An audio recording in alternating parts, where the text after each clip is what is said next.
Social networking has grown in usage amongst all levels of the population today. But social networking can present special challenges in not only trial but also e-discovery as well. Hi, I'm Nerino Petro, Practice Management Advisor for the State Bar of Wisconsin's Practice 411 Law Office Management Assistance Program. And in this edition of Practice 411 Fastlane, we're with Bruce Olson, President of ONLAW Trial Technologies, to discuss social networking and e-discovery.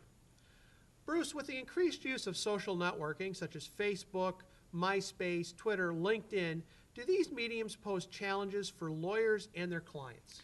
They definitely do. They offer a whole new area of discovery about a person in situations oftentimes where the person who's participating in the social networking activities does not think about the record that they're leaving behind them. So it may be pictures of a person at a party on Facebook that end up coming back to haunt them at a trial.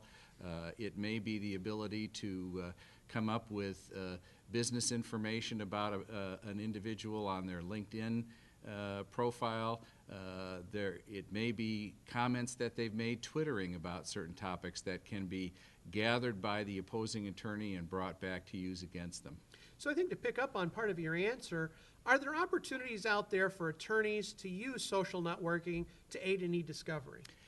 Absolutely. I think every attorney today, the first thing they have to do when they have a case and have an individual that's identified is to Google that individual, determine what other social networking sites they may use, determine whether they Twitter or not, and do whatever it takes to get that information as part of the general background. That is what due diligence requires today.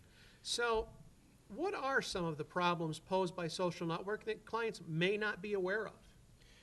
Well, one of the problems is leaving a track record behind them that they're unaware of. And a classic example in the personal injury situation is somebody who claims they were injured and can't participate in any employment activities, and yet posts pictures or has a friend post pictures of them on the beach having a great time at a party 3 months after the accident occurred at the time they claimed they couldn't work.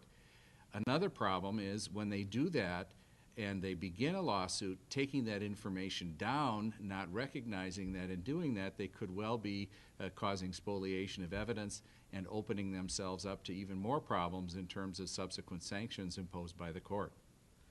So Bruce, how do you suggest a firm educate its staff about social networking and its role in e-discovery?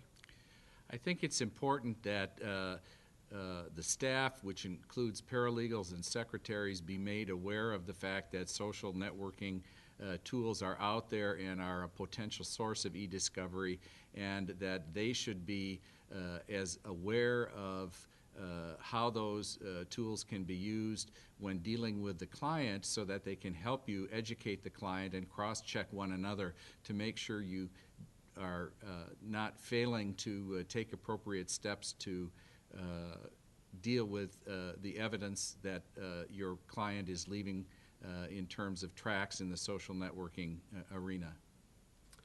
Well, thank you very much, Bruce. And that concludes this edition of Practice 411 Fastlane on social networking and e-discovery.